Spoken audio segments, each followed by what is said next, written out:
Dragi Crnogorci i Crnogorke, danas smo se ovdje kupili zato što nemamo gdje nazad idemo. Ovo je tačka do koje mi trpimo.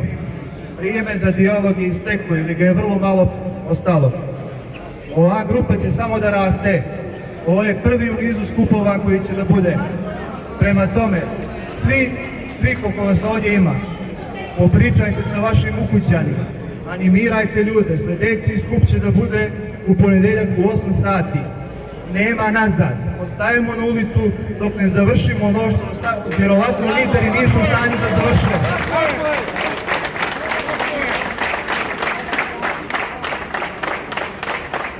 Pozivamo i političke partije da se priključe ovome skupu, da stave sa strane kalkulacije, jer nije ovo politika, ovdje nije riječ o politici, nego o dostojanstvu. Hoćemo li da budemo ljudi slobodni ili ćete da budete robovi? Ako će ovako da nas uvedu u EU, ovako nećemo da ulazimo u EU, nećemo da budemo robovi, hoćemo da budemo slobodni građani. Hoćemo da imamo svoje pravo da uđemo sa našim sveštenstvom u naše crkve koje su gradili naši očevi i naši djedovi. Prema tome, razgovarajte, pričajte s ljudima, ukazujte im, svi su se uspavali, mi smo se prvi uspavali.